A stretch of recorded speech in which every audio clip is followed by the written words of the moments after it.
सच जरूरी है। नमस्कार दर्शकों, यह है एमएस न्यूज नेटवर्क और आप देख रहे हैं एमएस न्यूज टी। मैं हूं आपके साथ शुभांगी। तो आइए देखते हैं आज की कुछ खास खबरें। नागपुर तृतीय वर्ष संघ शिक्षा वर्ग की ओर से नागपुर शहर में पथ आंदोलन। तृतीय वर्ष संघ शिक्षा वर्ग के प्रतिभागियों ने नागपुर शहर में रोड वॉक किया। शाम को पूर्ण गणवेश में मार्च निकाला गया। तीसरा शिक्षा वर्ग शिविर 8 मई से शुरू होगा और देश भर में चयनित 682 स्वयंसेवकों का 25 दिवसीय प्रशिक्षण वर्ग शुरू हो गया। जुलूस नागपुर के रेशम बाग के हेडगेवार स्मृति मंदिर से शुरू हुआ और नागपुर के विभिन्न मार्गों से स्मृति मंदिर पहुंचा। रास्ते में शहरवासियों ने पुष्प वर्षा की। यह तृतीय वर्ष संघ शिक्षा वर्ग 1 जून को समाप्त होगा।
आइए बढ़ते हैं अगली खबर की तरफ। ठाणे सौंदर्यीकरण पर करोड़ों रुपए खर्च कर सुरक्षा को दे प्राथमिकता, कांग्रेस कार्यकर्ताओं की मांग। ठाणे शहर में स्ट्रीट लाइट के खंभों को ढकना कई जगहों पर मौजूद नहीं, लेकिन इन बातों को नजरअंदाज कर सौंदर्यीकरण के तहत नंगे खंभों पर एलईडी लाइट की माला से रोशनी की गई। इसके साथ ही कई पोल पर जंक्शन बॉक्स का टूटा हुआ ढक्कन, बिजली के खंभे के अंदर लटकी एमसीबी एलईडी स्ट्रिप का गलत कनेक्शन, बड़ी मात्रा में पोल पर तरह तरह की केबल उलझने खतरनाक होती जा रही है। नगर विद्युत विभाग के अधिकारियों की उपेक्षा के कारण नागरिकों की सुरक्षा की शर्तें। तालाबपाली में अत्यधिक यातायात वाले नौका विहार के सामने फुटपाथ पर कुछ स्थानों पर बिजली के खंभे बिल्कुल भी ढके नहीं है। शाम के समय तालाबपाली के फुटपाथ पर बड़ी संख्या में नागरिकों को और बच्चों को भीड़ होती है, इसलिए ऐसे खंभों के संपर्क में आने से किसी दुर्घटना की संभावना है। इसे इनकार नहीं किया जा सकता है। राहुल पिंगले ने इस गंभीर मामले को नगर निगम प्रशासन के संज्ञान में लाकर सुरक्षा कारणों से बिना कवर के खंभों पर बोर्ड लगा दिए हैं। चूंकि तालाबपाली सहित ठाणे शहर में बिना कवर के सभी बिजली के खंभे मानसून के दिनों में खतरनाक होंगे, इसलिए भविष्य में किसी भी दुर्घटना से बचने के लिए प्री मानसून शहर में हर बिजली के खंभे का सावधानी पूर्वक निरीक्षण करना आवश्यक है। साथ ही ठाणे कांग्रेस प्रवक्ता राहुल पिंगले ने नगर निगम आयुक्तों को पत्र लिखकर मांग की है कि बिजली विभाग के अधिकारियों सहित सभी ठेकेदार को जवाबदेह ठहराया जाए। लापरवाही पाए जाने पर कार्रवाई की जाए। कांग्रेस के क्षेत्रीय सदस्य भालचंद्र महादी, सुनील शेंद्रे, महेंद्र महात्रे, शिरीष घरत, माधुरी रंगेले, रवि कोहली, स्वप्निल कोहली, पप्पू मोमीन, श्रीकांत गडलीवार, युवा अध्यक्ष लोकेश घोलप, प्रकाश मंडावक आदि के साथ राहुल पिंगले मौजूद थे। कई जगहों पर स्ट्रीट लैंप पोस्ट को कवर किया गया है और कुछ जगहों पर वायरिंग खुली है। यदि आप गलती से इन जगहों को छू लेते हैं तो नागरिकों की जान जा सकती है। नगर निगम को इस पर तत्काल ध्यान देना चाहिए और उचित कदम उठाने चाहिए। स्मार्ट सिटी की ओर बढ़ते हुए सौंदर्यीकरण के साथ सुरक्षा की दृष्टि से भी यह महत्वपूर्ण बातें हैं। ठाणे शहरामध्ये सुशोभीकरणाची कोट्यवधी रुपयाची कामं चालू आहेत। त्या अंतर्गत अनेक ठिकाणी विद्युतीकरणाची पण काही कामं चालू आहेत। इलेक्ट्रिक पोलवरती एलईडी माळा टाकण्यात आलेल्या आहेत, परंतु अत्यंत दुर्दैवी बाब अशी आहे की या एलईडी माळा टाकत असताना त्या विद्युत पोलला झाकणसुद्धा नाही आहे हे सुद्धा बघितलं गेलं नाही। आम्हाला वाटलं की त्या माळा टाकल्यानंतर संबंधित अधिकारी असतील किंवा काम करणारी यंत्रणा असतील की त्यांना हे ज्ञात असेल काही दिवसांनी हे लावलं जाईल, परंतु अनेक दिवस उलटल्यानंतरसुद्धा या ठिकाणी ती झाकणं लावण्यात आली नाही। त्याला टायमर आहे, संध्याकाळच्या वेळामध्ये यातली लाईट चालू होते। परवा दिवशी आम्ही संध्याकाळी या ठिकाणी टेस्टर घेऊन आलो, मग या ठिकाणी लावलेले MCB आहेत, काही ठिकाणी तर हे MCB असे लटकत आहेत, काही ठिकाणी यांना झाकणं नाही आहेत। आणि तुम्ही बघितलं असेल की ही जी वायर आलेली आहे या वायरला पुढे कॅरी ऑन करून एक जोड दिलेली आहे LED ची आणि जोड, आणि त्याच्यावरती ड्रायव्हरच्या वरती कनेक्टर, पण जो वरची जी LED माळ आहे त्याला 12 वोल्टचा करंट आहे, परंतु ही आतनं आलेली जी माळ आहे तिला हाय व्होल्टेजचा करंट आहे। आणि याला जर या ठिकाणी स्पर्श झाला, आम्ही जर लावल्यानंतर ही लाईट लागली, तुम्ही बघितलं असेल की अत्यंत वर्दळीचा असा हा पदपथ आहे, नौका विहारच्या समोरचा अत्यंत वर्दळीचा हा पदपथ आहे। नागरिक लहान मुलांसह या ठिकाणी येत असतात, अनेक दुकानं या ठिकाणी आहेत, अनेक हॉटेल्स या ठिकाणी आहेत, आणि येता जाता जर कोणाचा हात लागला तर किती मोठी दुर्घटना घडू शकते। पावसाळा तोंडावर आलेला आहे, सन्मान्य आयुक्त पावसाळ्याच्या तोंडावरती सर्व प्रकारचे उपाययोजना करायला सांगतात, खंड्या असतील, रंगकामं असतील, परंतु प्राथमिकता अशा प्रकारच्या गोष्टींकडे दिली पाहिजे। आमचे सन्मान्य अध्यक्ष विक्रांत चव्हाण यांच्या अध्यक्षतेखाली लोकांना भेडसावणाऱ्या विविध प्रश्नांवरती ठाणे काँग्रेस पक्षाच्या माध्यमातून आम्ही नेहमी आवाज उठवत असतो, परंतु इथे कुठल्याही प्रकारची उपाययोजना केली गेली नाही आणि कधी करणारे माहिती नाहीत। त्यामुळे आयुक्तांशी आम्ही या ठिकाणी पत्रव्यवहार केलेला आहे आणि आयुक्तांना सांगितलेलं आहे की येणाऱ्या पावसाळ्याच्या पार्श्वभूमीवर ज्या ठिकाणी ठाणे शहरामध्ये तलावपाळीसह विद्युत पोल आहेत यांचा सर्वे झाला पाहिजे आणि तातडीने ही झाकणं लावली गेली पाहिजे। आणि तुम्ही बघता की अनावश्यक अशा वायरचं जाळं, मग मला सांगा ह्यांनीसुद्धा काही विद्रुपीकरण होत नाही का? वेगवेगळ्या इंटरनेटच्या वायर्स असतील, केबल्स असतील या ठिकाणी पडलेल्या आहेत, MCB लटकत आहेत, झाकणं या ठिकाणी लटकतात नाही, हा अतिशय गंभीर प्रश्न आहे। त्यामुळे सन्मान्य आयुक्तांनी हे ज्यावेळी लावलं गेलं त्यावेळी कुठले अधिकारी होते आणि अधिकाऱ्यांच्या निदर्शनामध्ये या गोष्टी आल्या नाही का, आणि अधिकाऱ्यांनी काय या गोष्टीला प्राथमिकता दिली नाही, या सगळ्या गोष्टींकडे लक्ष देऊन तातडीने या ठिकाणी उपाययोजना या केल्या गेल्या पाहिजे। नाही झालं तर काँग्रेस पुढे पाऊल आहे। हो, नाही झालं म्हणजे अत्यंत लोकांच्या जीवन मरणाचा प्रश्न आहे ना। आंदोलन कशाला, जे आमच्या डोळ्याला दिसतं ते अधिकाऱ्यांना दिसत नाही का? आइए बढ़ते हैं अगली खबर की तरफ। धाराशिव ईडी और सरकार के खिलाफ कलेक्टर कार्यालय के सामने एनसीपी का पुरजोर विरोध। राष्ट्रवादी कांग्रेस के अध्यक्ष जयंत पाटिल को ईडी ने आज पूछताछ के लिए बुलाया है। राष्ट्रवादी कांग्रेस पार्टी की ओर से आज राज्यव्यापी विरोध प्रदर्शन का आह्वान किया गया है।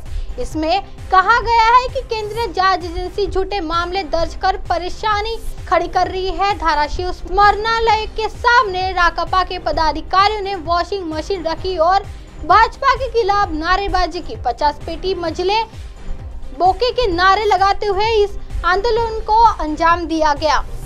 बोला लागला म्हणजे काय, जनतेच्या प्रश्नासंदर्भात आपले प्रश्न, जनतेचे प्रश्न मांडत असताना, सरकारवर टीका करत असताना एखादी टीका केली की त्याची मुस्कटदाबी करणे, त्याच्यावर बंदोबस्त करणे, ईडीच्या माध्यमातून त्याला नोटीस देणे, त्याला जेलमध्ये डांबणे, हे अत्यंत घृणास्पद कार्य आज भाजपचे सरकार केंद्राचं आणि राज्यात करत आहे।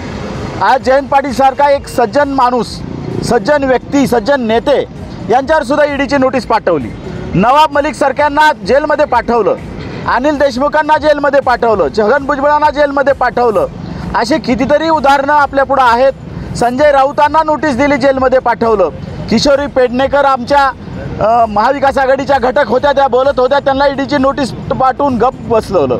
आज जे देशामध्ये होतंय, आज देशामध्ये काय घडतंय, राष्ट्रवादी काँग्रेस पार्टी उस्मानाबाद जिल्ह्याच्या वतीने आमचे बिराजदार दाजी असतील, दुधगावकर साहेब असतील, युवक असतील, बाकीचे सगळे आमचे कार्यकर्ते असतील, आज राज्यामध्ये आंदोलन आहे। ज्या पद्धतीने भारतीय जनता पार्टीने हुकुमशाही संपूर्ण देशामध्ये चालवलेली आहे आणि आजचं महाराष्ट्राचं सरकार, तुम्ही पाहिलं असेल 50 खोके म्हणलो, हो हे 50 खोक्यावाल्यांचं सरकार आहे। गुवाहाटीला लपून कोण गेलं अख्ख्या देशानं पाहिलेलं आहे। या अनैतिक सरकारने हे नामोहरण करण्यासाठी विरोधी पक्षाला दबाव टाकण्यासाठी ईडीचा उपयोग केला जातोय। ईडीच्या कामकाजावरती सुप्रीम कोर्टाने सुद्धा ताशेरे ओढलेले आहेत। यांचे प्रताप सरनाईक दूध के धुले झाले, यांच्या यामिनी जाधव दूध क्या धुल्या झाल्या, आणि जे लोक बाकीच्या पक्षात आहेत त्यांना कसं वेठीस धरायचं याचं काम भारतीय जनता पार्टी करते। या राज्याचे गृहमंत्री माननीय देवेंद्रजी फडणवीस आहेत, ज्यांच्याकडे 7-7 जिल्ह्याचे पालकमंत्री पद आहेत। अरे तुम्ही गृहमंत्री असताना दंगली होतातच कशा? तुमची पुष्टी आहे तुम्हाला या राज्याचं वातावरण खराब करायचंय, हिंदू मुस्लिम दंगली भडकावायच्या आहेत। हे भारतीय जनता पार्टीचा जुना धंदा आहे आणि ह्यांचा धंदा बंद पडतोय म्हणून हे ईडीला पुढे करतायत। ह्यांना दुसरं विकासाचं काम नाहीये, ह्यांचा विकास भुईसपाट झालेला आहे। आज अनिल देशमुख साहेबांवरती आरोप करणारा परमवीर सिंग याला रुजू कोणी करून घेतलं? अख्ख्या महाराष्ट्राला देशाला माहिती आहे। ठाणे शहरामध्ये सुशोभीकरणाची कोट्यावधी रुपयाची कामं चालू आहेत। त्या अंतर्गत अनेक ठिकाणी विद्युतीकरणाची पण काही कामं चालू आहेत। इलेक्ट्रिक पोलवरती LED माळा टाकण्यात आलेल्या आहेत। परंतु अत्यंत दुर्दैवी बाब अशी आहे की या LED माळा टाकत असताना त्या विद्युत पोलला झाकणसुद्धा नाही आहे, हे सुद्धा बघितलं गेलं नाही। आम्हाला वाटलं की त्या माळा टाकल्यानंतर संबंधित अधिकारी असतील किंवा काम करणारी यंत्रणा असतील की त्यांना हे ज्ञात असेल, काही दिवसांनी हे लावलं जाईल। परंतु अनेक दिवस उलटल्यानंतरसुद्धा या ठिकाणी ती झाकणं लावण्यात आली नाही। त्याला टायमर आहे, संध्याकाळच्या वेळामध्ये यातली लाईट चालू होते। परवा दिवशी आम्ही संध्याकाळी या ठिकाणी टेस्टर घेऊन आलो, मग या ठिकाणी लावलेले MCB आहेत, काही ठिकाणी तर हे MCB असे लटकत आहेत, काही ठिकाणी यांना झाकणं नाही आहेत। आणि तुम्ही बघितलं असेल की ही जी वायर आलेली आहे या वायरला पुढे कॅरी ऑन करून एक जोड दिलेली आहे LED आणि जोड, आणि त्याच्यावरती ड्रायव्हरच्या वरती कनेक्टर। पण जो वरची जी LED माळ आहे त्याला 12 वोल्टचा करंट आहे, परंतु ही आतनं आलेली जी माळ आहे तिला हाय व्होल्टेजचा करंट आहे। आणि याला जर या ठिकाणी स्पर्श झाला, आम्ही जर लावल्यानंतर ही लाईट लागली, तुम्ही बघितलं असेल की अत्यंत वर्दळीचा असा हा पदपथ आहे। नौका विहारच्या समोरचा अत्यंत वर्दळीचा हा पदपथ आहे। नागरिक लहान मुलांसह या ठिकाणी येत असतात, अनेक दुकानं या ठिकाणी आहेत, अनेक हॉटेल्स या ठिकाणी आहेत, आणि येता जाता जर कुणाचा हात लागला तर किती मोठी दुर्घटना घडू शकते। पावसाळा तोंडावर आलेला आहे। सन्मान्य आयुक्त पावसाळ्याच्या तोंडावरती सर्व प्रकारचे उपाययोजना करायला सांगतात, खंडे असतील, रंगकामं असतील, परंतु प्राथमिकता अशा प्रकारच्या गोष्टींकडे दिली पाहिजे।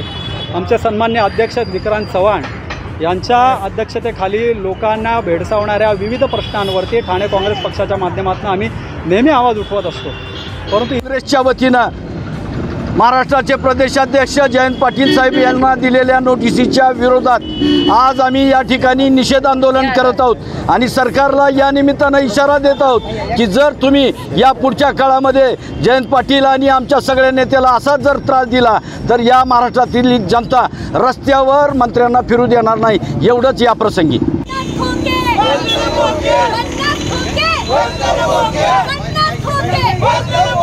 सरकार हमसे डरती है, ईडी को आगे करती है। सरकार हमसे डरती है, ईडी को आगे करती है। एकदम ओके, बंदर खोके, एकदम ओके, बंदर खोके, एकदम ओके, बंदर खोके, बंदर खोके, बंदर खोके, बंदर खोके, बंदर खोके। मुंडकावर पाय, या सरकारचं करायचं काय? खाली मुंडकावर पाय, बंदर खोके, एकदम ओके, बंदर खोके, बंदर खोके, बंदर खोके, बंदर खोके। या सरकारचं करायचं काय? खाली मुंडकावर पाय, माझ्या खतऱ्यात करायचं काय? खाली मुंडकावर पाय। अरे सरकार हमसे डरती है, ईडी को आगे करती है। सरकार हमसे डरती है, ईडी को आगे करती है। अरे सरकार हमसे डरती है, ईडी को आगे करती है। अरे बुज़दिल सरकार हमसे डरती है, ईडी को। अब आप हमारे चैनल को आपके मोबाइल पर भी देख सकते हैं। मोबाइल ऐप पर देखने के लिए play store Amazon News 3 app download करें। इंस्टा, ट्विटर, हाईकुक, फेसबुक और कई सोशल मीडिया के प्लेटफॉर्म पर हमारा चैनल उपलब्ध है। आप इसे यूट्यूब पर भी देख सकते हैं। आप हमारे चैनल को लाइव भी देख सकते हैं www.amaznews3.com पर। फिलहाल वक्त तो चला दर्शकों ब्रेक का। ब्रेक से लौटने के बाद देखिएगा देश और दुनिया की तमाम खबरें। बने रहिए Amazon News TV पर। नमस्कार।